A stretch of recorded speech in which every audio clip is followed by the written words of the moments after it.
When I turned 30, my parents stole the $1.5 million I'd worked a decade to save. Dad laughed. Your sister's set for life now. Mom said. You'd have blown it anyway. I couldn't help but grin. They had no idea the money was a setup. They say your 30th birthday is a milestone. A moment to celebrate everything you've built. But for me it was the day my own parents tried to steal my entire life savings. A staggering $1.5 million.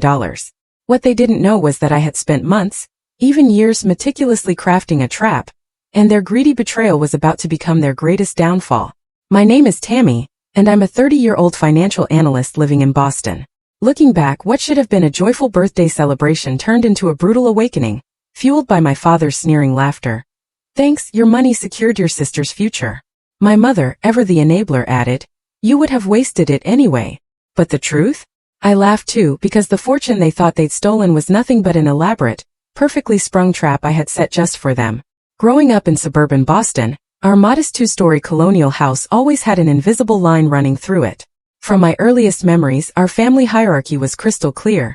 I was the responsible, hard-working older daughter, and my sister Hannah was the golden child who could do no wrong. This wasn't subtle. It was the foundation of our entire existence. Hannah's smallest achievements were celebrated with fanfare, participation trophies framed like works of art. My own accomplishments, like winning the state mathematics competition in 8th grade, were met with a passing nod, if acknowledged at all. My parents even missed my awards ceremony because Hannah had a minor cold. That stung even back then. My dad, a banker, brought home a comfortable salary, but he also brought his controlling financial tendencies into our home. Every single penny was tracked, every expense meticulously justified, unless it was for Hannah. My mom, who worked part-time mostly for social reasons, seemed to dedicate her real job to enabling Hannah's increasingly expensive whims and making endless excuses for her behavior. By the time I was 12, I developed an intuitive understanding of money that frankly surprised even my father. While other kids blew their allowance on candy and toys, I was opening a savings account, babysitting for neighbors, and meticulously documenting every cent in a hidden blue ledger book. Money gives you choices, I'd whisper to myself, a silent mantra whenever Hannah taunted me for being boring or obsessed with saving. The bitter irony wasn't lost on me later, when she dropped out of college the first time, declaring the business program too restrictive for her creative mind.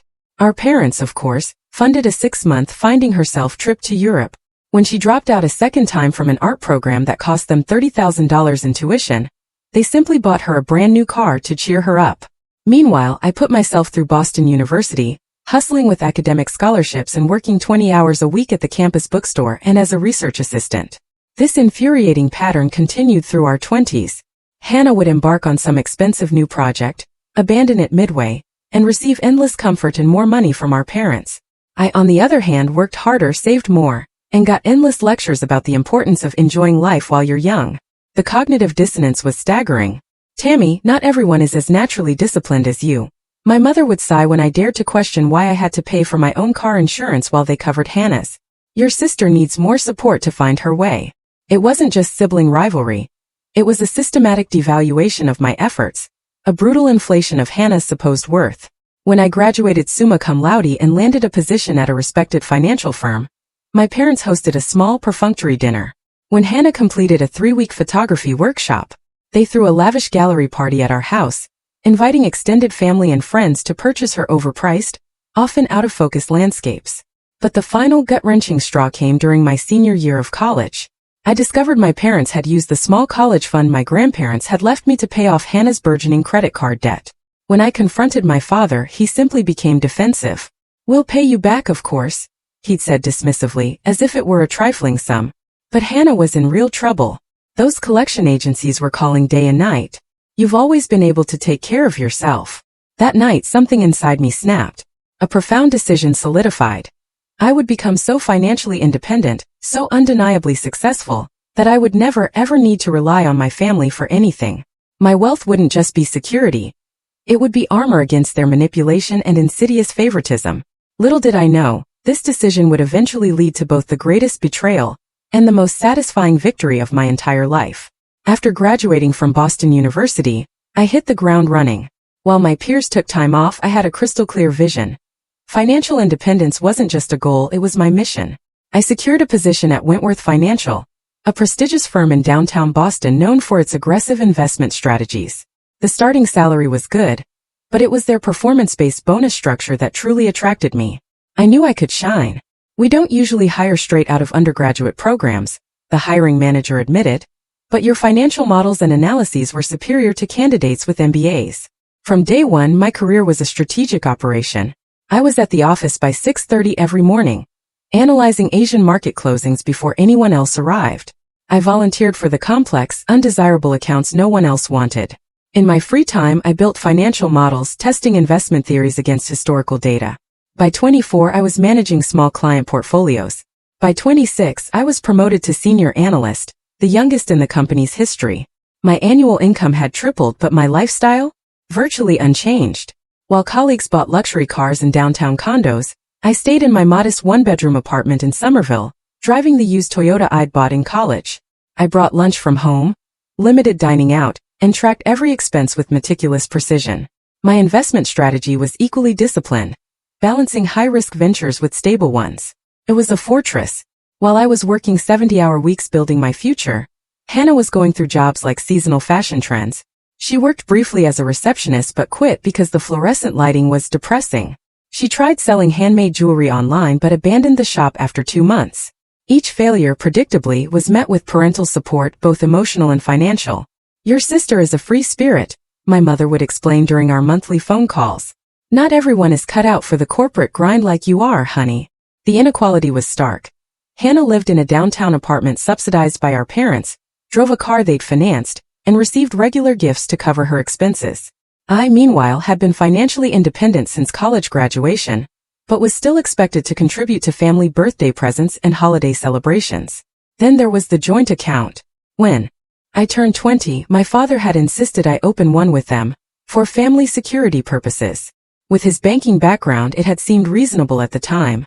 "It's just good financial planning," he'd explained. "If anything happens to you, we need to be able to manage your affairs without legal complications." Young and still somewhat trusting, I'd agreed, but I maintained separate accounts for the vast majority of my finances.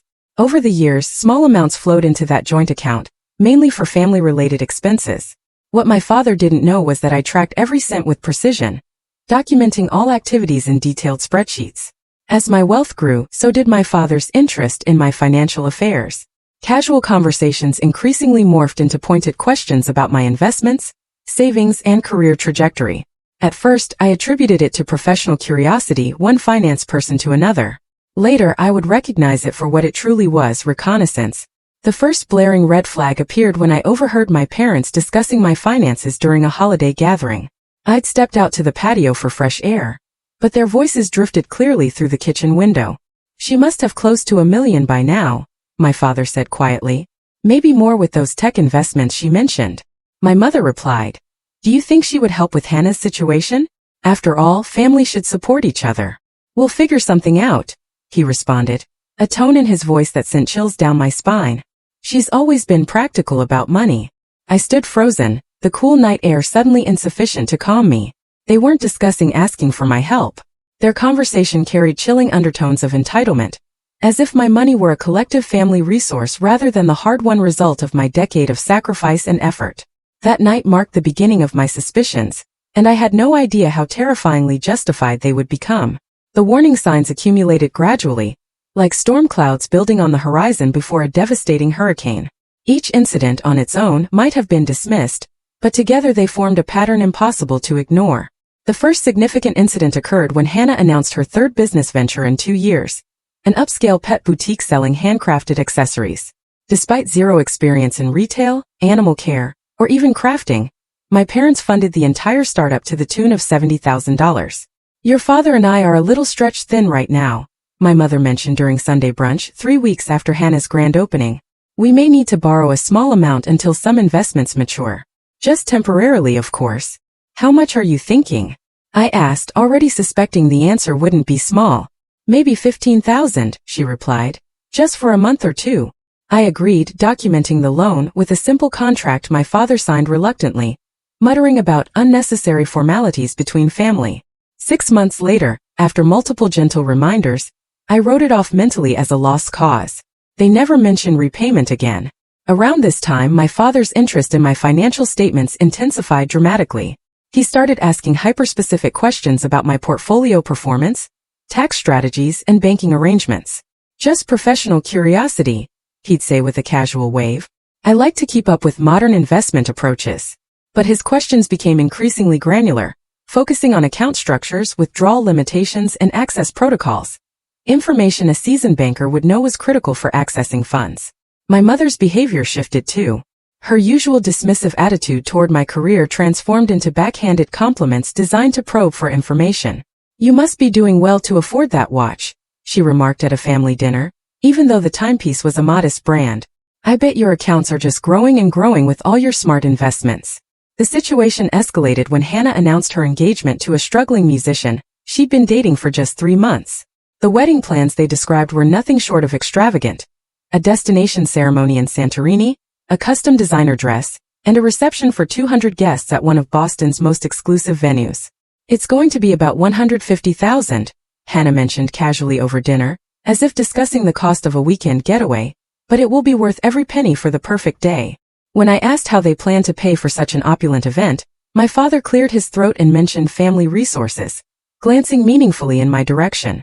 My blood ran cold. The next incident sent my suspicions into overdrive. Returning from a business trip, I noticed subtle differences in my apartment. Nothing was obviously missing, but items had been shifted slightly, particularly around my home office. The locked drawer where I kept financial documents appeared untouched, but the stack of papers inside had clearly been rearranged. 2 weeks later, my father accidentally took my laptop when leaving after a family dinner I had hosted. "I grabbed it thinking it was my work computer," he explained, returning it the next day. "Didn't even realize until I got home." The excuse might have seemed plausible if my sleek Ultrabook looked anything like his bulky work laptop. Checking my browser history, I discovered searches for Access Procedures, my investment platform, during the exact hours the laptop had been in his possession. The final confirmation came when I installed a small security system in my apartment. The motion-activated camera in my home office captured my mother and father entering my apartment using the emergency key I had foolishly provided years earlier. The footage showed them methodically searching through my files, photographing documents, and attempting to access my computer. It was undeniable. That same week I had lunch with my financial advisor, Martin, who had become a trusted mentor. "Joint accounts are always risky even with family," he warned, when I cautiously mentioned some of my concerns. "Actually, the emotional complications make the financial entanglements more dangerous." "What are the vulnerabilities exactly?" I asked, though I was beginning to understand all too well. "Any joint account holder has full legal access to the funds, regardless of who deposited them," Martin explained. "They can withdraw everything without your permission, or even notification in some cases." That evening I received a call from a colleague at the bank where my joint family account was held. "Your father has been inquiring about withdrawal limits and procedures for large transfers," she said quietly. "I thought you should know.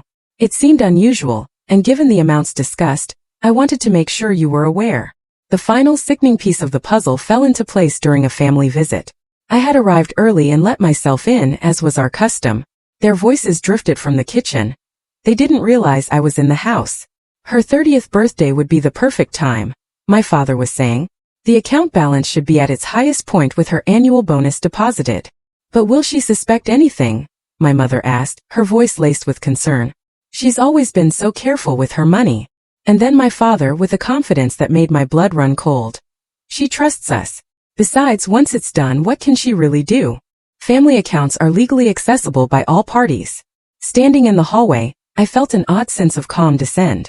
The betrayal hurt deeply, a raw wound, but the confirmation of my deepest suspicions provided a terrifying clarity. They were planning to take my money I had earned through years of sacrifice and hard work, to fund Hannah's irresponsible lifestyle. I had 3 months until my 30th birthday. It was time to set a trap that would expose their true intentions, while protecting the fortune I had meticulously built. With chilling clarity about my family's intentions, I began methodically planning my countermove. This wouldn't be an emotional reaction. This was a strategic operation, executed with the same precision I applied to my investment portfolios. I had 6 months until my 30th birthday, and I intended to use every single day. First, I needed expert help. I scheduled confidential meetings with 3 professionals: Diana Chan, a forensic accountant specializing in financial fraud; Robert Kessler, an attorney focusing on family financial disputes; and Marcus Jones, a cybersecurity expert. I shared my suspicions and evidence with each, carefully building my team. What you're describing is unfortunately common, Diana told me during our initial consultation. Family financial exploitation follows patterns, and your parents' behavior checks multiple boxes. The good news is that with advanced knowledge, we can create protective countermeasures. The plan we developed was multi-layered. The most critical first step was securing my actual wealth. Over 2 months, I methodically transferred my real assets, totaling approximately $5.8 million, into new secure accounts under complex legal structures. I established an irrevocable trust with myself as the sole beneficiary, created 3 limited liability companies in different states, and opened accounts with financial institutions having no connection to my parents or their banks. The key is compartmentalization and legal barriers, Robert explained as we reviewed the structures. We're creating enough layers that even if they discovered one, they couldn't penetrate the entire system. With my true wealth secured, I turned to creating the decoy. I maintained the joint family account, but transformed it into an elaborate honeypot. I transferred $1.5 million into it, an amount significant enough to be tempting, but representing only about 25% of my total wealth. The source of these funds was crucial for believability. I liquidated some visible investments my father had known about, deposited my year-end bonus publicly, and made several large transfers that would conspicuously appear in any statements my parents might access. Marcus, my cybersecurity expert, helped create a digital trail leading directly to this decoy account. We need to make the target obvious without appearing to be a setup, he explained as he implemented subtle digital breadcrumbs. We created fake financial planning documents on my laptop, suggesting the joint account contained the bulk of my savings. We established email notifications that would alert me to any access attempts or withdrawal activities. The best traps don't look like traps, Marcus reminded me. They look like opportunities. Meanwhile, I installed additional hidden cameras in my apartment, focusing on areas where financial documents were stored. I recorded all phone conversations with my parents, carefully creating situations where they might reveal their intentions. I documented every instance of them asking about my finances, photographing my documents, or accessing my property without proper permission. To make the bait even more enticing, I began dropping casual mentions of a major investment plan I was considering after my 30th birthday. I've been thinking about making a significant change to my portfolio structure after my birthday, I mentioned during a family dinner 3 months before the date. A sort of financial milestone to mark 3 decades. My father's eyes lit up instantly. What kind of changes are you considering? Perhaps I could offer some advice. Nothing concrete yet, I replied casually, but it would involve consolidating accounts for more efficient management, probably moving everything into 1 or 2 primary holdings, temporarily. This conversation achieved exactly what I intended. My father began calling more frequently, always finding ways to steer conversations toward my birthday plans and financial arrangements. My mother suddenly wanted weekly lunch dates, during which she would probe for details about my accounts and investments.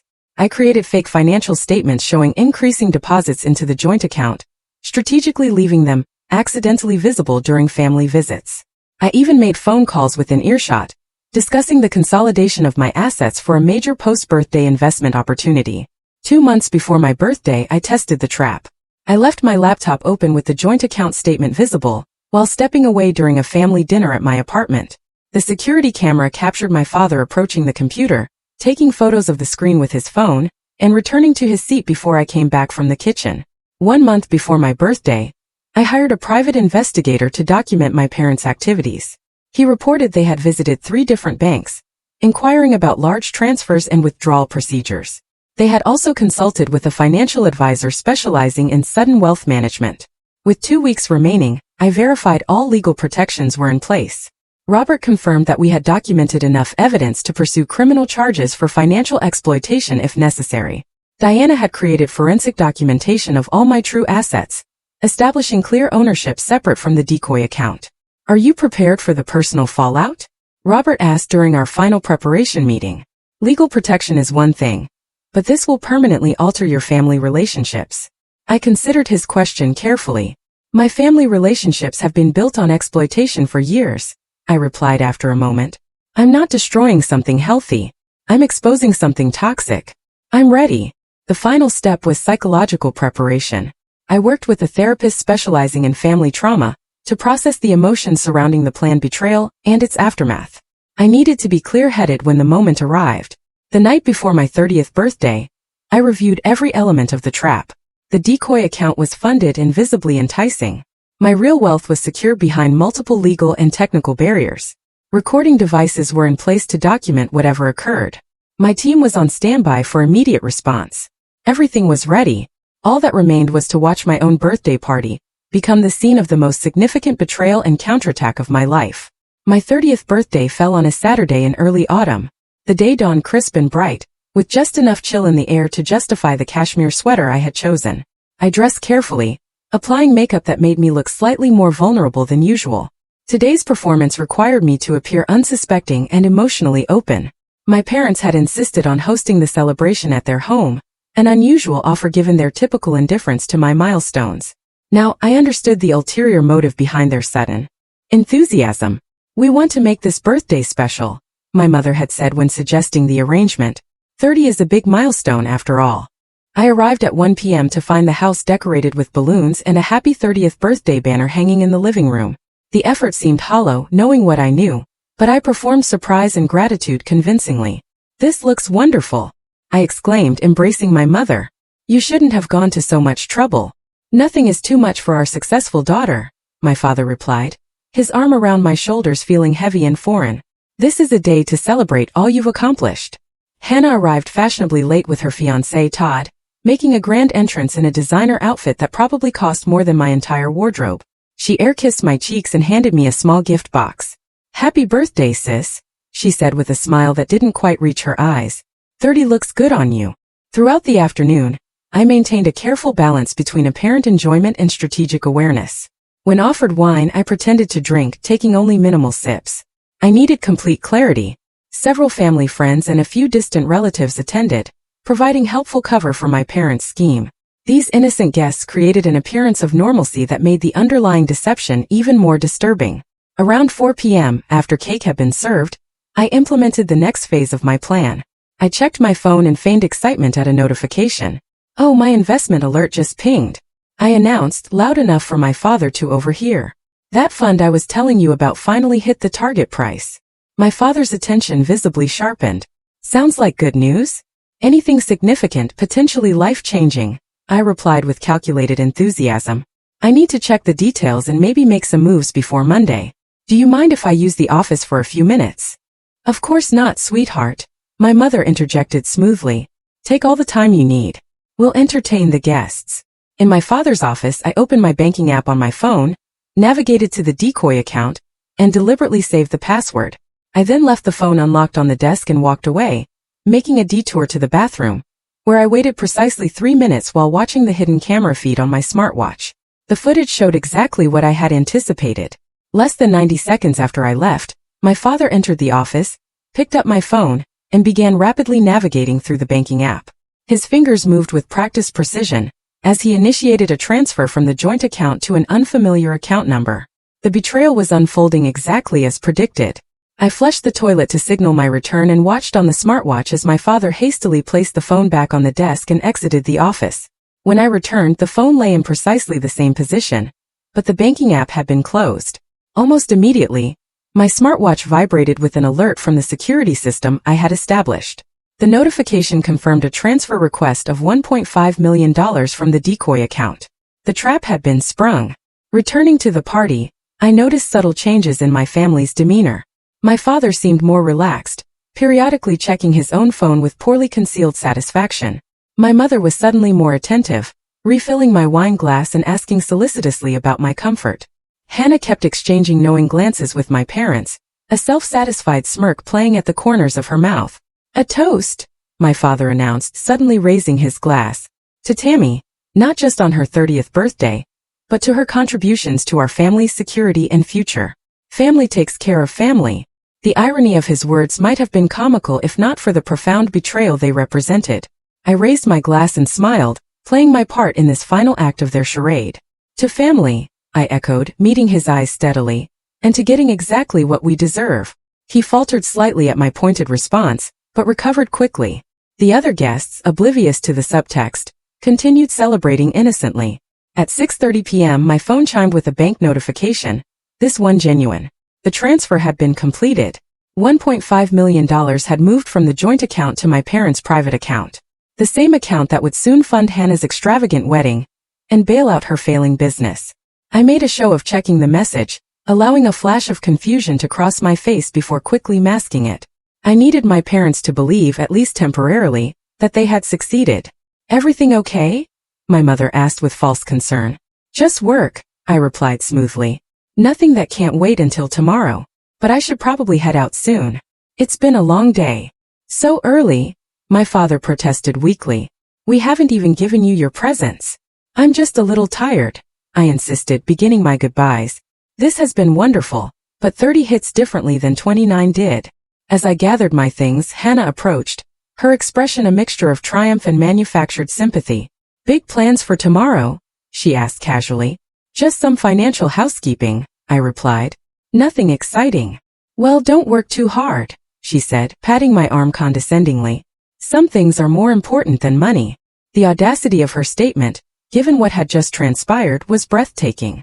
I simply smiled and kissed her cheek, whispering, "We'll see about that, won't we?" Driving home, I contacted my team. Diana confirmed the transfer had been documented forensically. Robert verified that all legal countermeasures were in place. Marcus reported that the digital evidence had been secured, including timestamps and account access logs. Everything was proceeding according to plan. My parents believed they had successfully stolen my life savings.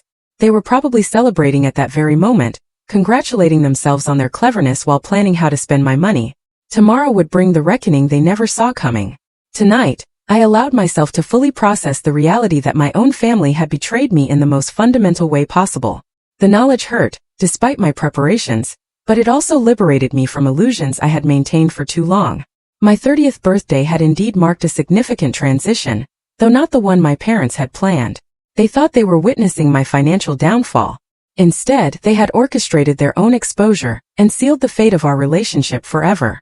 I slept surprisingly well that night, perhaps because certainty, even painful certainty, is more restful than suspicion.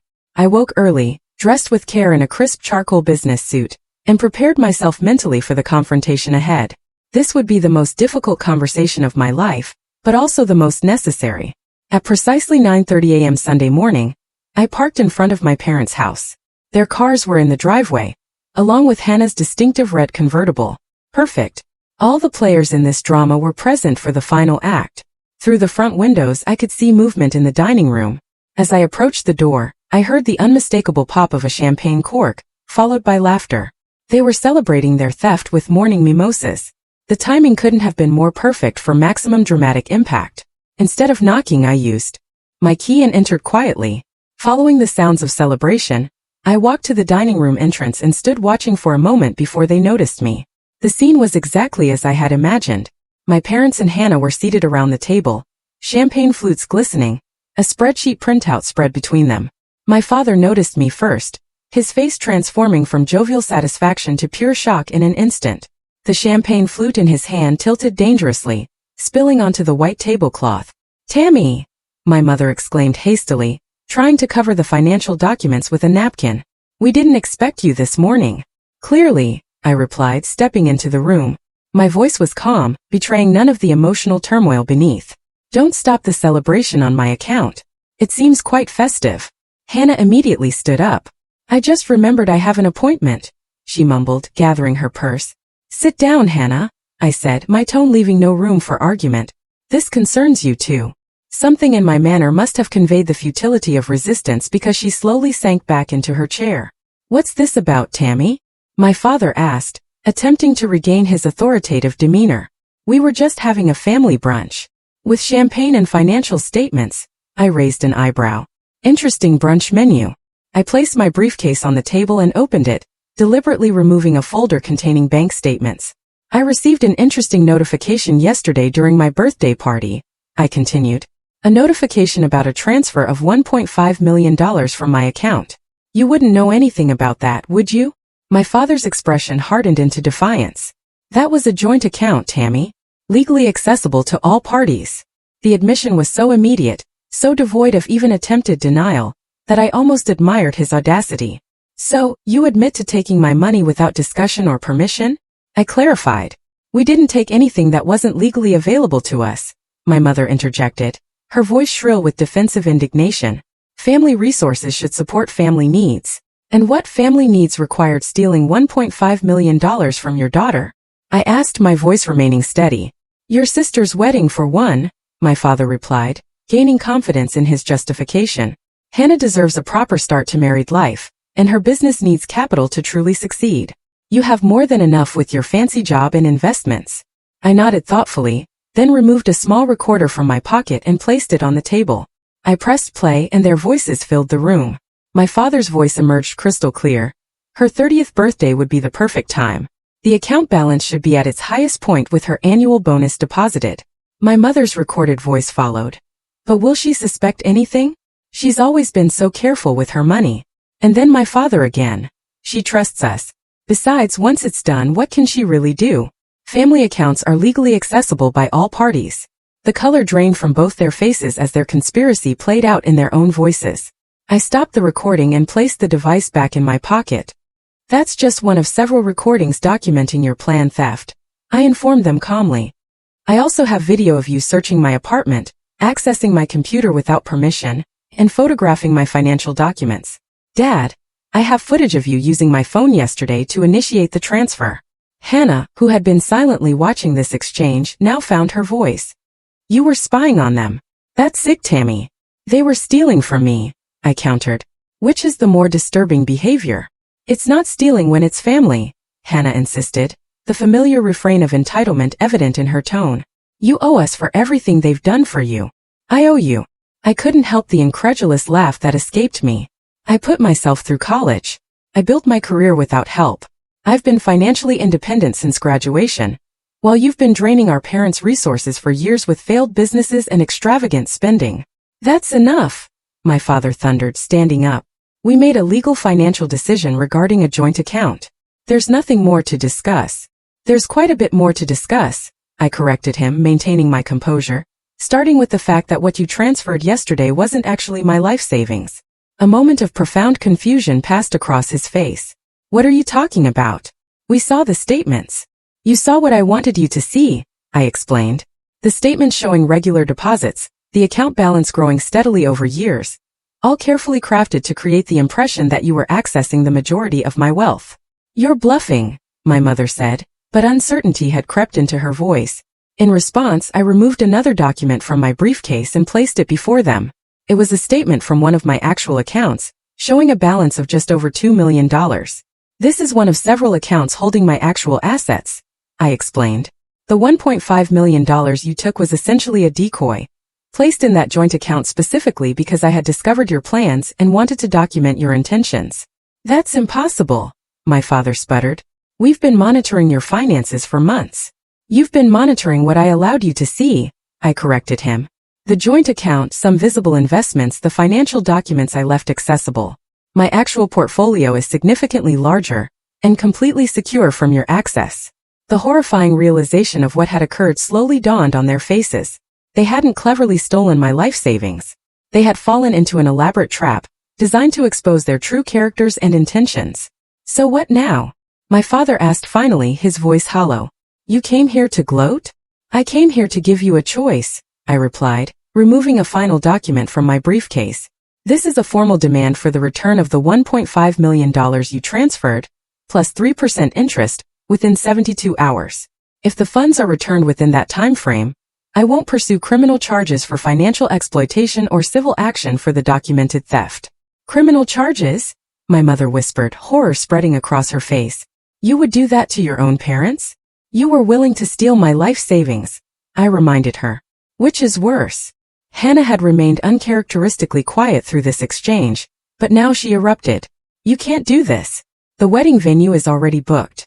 The deposits are paid. Your wedding is not my responsibility, I stated firmly. Neither is your business, your lifestyle, or any other expense you've been planning with my stolen money. My father picked up the document, reading it with growing resignation. And if we don't comply with this demand? Then my attorney files charges Monday morning along with a civil suit, I explained. The recordings, videos, and financial documentation will become evidence. Given what I've collected, conviction would be virtually certain. The room fell silent as the gravity of the situation sank in. My parents exchanged glances filled with a mixture of anger, fear, and the dawning recognition that they had severely miscalculated. "You've changed," my mother said finally, as if this explained or justified their actions. "I've seen clearly," I corrected her. "There's a difference." I closed my briefcase and prepared to leave, having said what I came to say. At the dining room doorway, I turned back for a final observation. "You know what's ironic?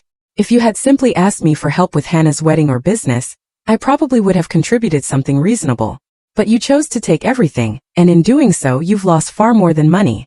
As I walked to my car, I felt a strange combination of grief and liberation.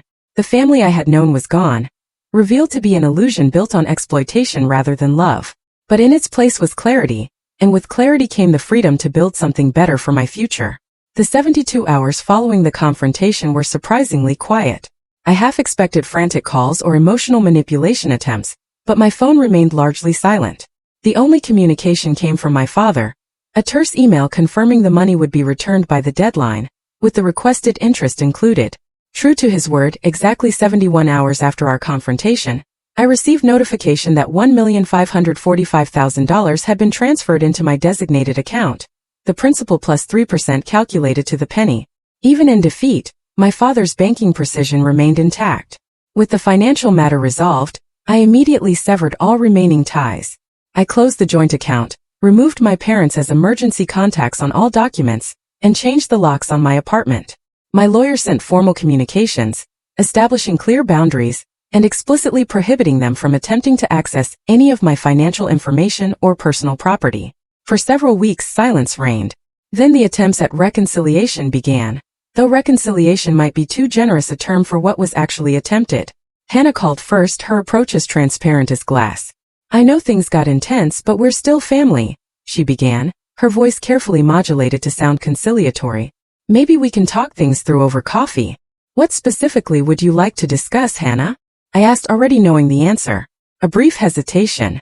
"Well, about the wedding actually. The venue is requiring the full payment earlier than expected, and with what happened." I ended the call politely but firmly. 2 days later, my mother tried a different angle, emphasizing family loyalty and attempting to reframe their actions as misguided concern for my financial well-being. "We only wanted to make sure your money was being properly managed," she insisted. "Your father has decades of experience in banking after all. Managing my money by transferring it to your account without my knowledge?" I questioned. "That explanation doesn't align with the recorded evidence." My father never called directly, instead sending a formal letter that acknowledged irregularities in their approach, while still maintaining they had acted with the family's best interests at heart. The letter concluded with a request to move forward in a productive manner, which I correctly interpreted as another attempt to access my resources. I responded to each attempt with consistent, firm boundaries. I wasn't angry anymore, just resolved. The clarity I had gained was too valuable to sacrifice for the illusion of family harmony that had never truly existed. During this period of readjustment, I focused on rebuilding other aspects of my life. I moved from my modest apartment to a secure luxury condominium in downtown Boston, with proper security systems and a doorman who screened all visitors. The space became my sanctuary, decorated exactly to my preferences, without consideration for anyone else's opinions. I found unexpected support in a therapy group for survivors of family financial exploitation. The stories shared there confirmed that my experience, while painful, was far from unique. Many successful people discovered their achievements made them targets for family members who felt entitled to the fruits of their labor. "The hardest part isn't the money," shared one woman whose siblings had systematically drained her small business accounts. "It's accepting that the people who should love you most see you as nothing more than a resource to be exploited." Those words resonated deeply. The theft attempt had never really been about money. It was about value and respect, or the crushing lack thereof. My family had never seen me as a person deserving of the same consideration they gave Hannah. I was the reliable one, the responsible one, the one who could be taken from without consequence. Professionally, I channeled my experience into a new specialization within my firm, developing financial protection strategies for high-earning individuals, particularly women. I created educational programs on financial independence and security, speaking at conferences and writing articles on recognizing and preventing exploitation. 6 months after the confrontation, I established the Financial Independence Foundation, providing resources, education, and legal support for young women establishing careers in male-dominated fields. The foundation quickly gained recognition for its practical approach to financial empowerment and protection. Through this work, I built meaningful connections with people who valued my knowledge and respected my boundaries.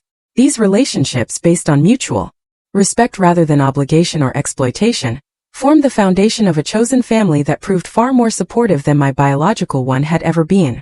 Among these new connections was Daniel, a corporate ethics attorney I met at a financial security conference. Unlike previous relationships where I had maintained careful distance, I found myself able to trust Daniel's genuine interest in me as a person, not as a financial resource. Our relationship developed slowly, built on shared values and transparent communication about expectations, including financial ones. "I've never met someone so clear about their boundaries," he told me over dinner one evening. "It's refreshing to know exactly where I stand." Clarity came at a high price, I admitted, but I wouldn't trade it even to have my family back as they were. On my 31st birthday, instead of a tense family gathering, I hosted a celebration with my chosen family of close friends, colleagues, and mentoring relationships. The contrast between this genuine celebration and the previous year's deceptive event couldn't have been more stark.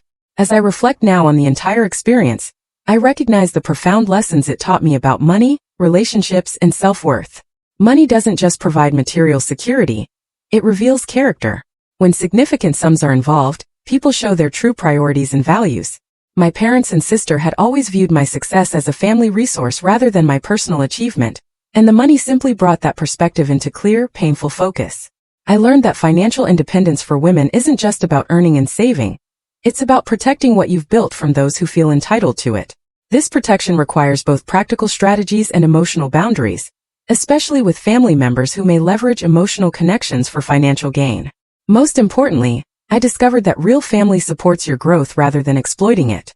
True love celebrates your success instead of seeing it as an opportunity for personal gain. The people who deserve a place in your life are those who value you for who you are, not what you can provide them. The trap I set for my parents ultimately freed me from the trap I had been living in for decades. A cycle of achievement followed by exploitation, justified as family obligation. In exposing their betrayal, I liberated myself from patterns that would have continued indefinitely, draining not just my financial resources but my emotional well-being. Today my life is built on authentic relationships and clear boundaries. My wealth continues to grow, protected by structures that ensure it remains secure. The family I've chosen supports my success without expectation of personal benefit.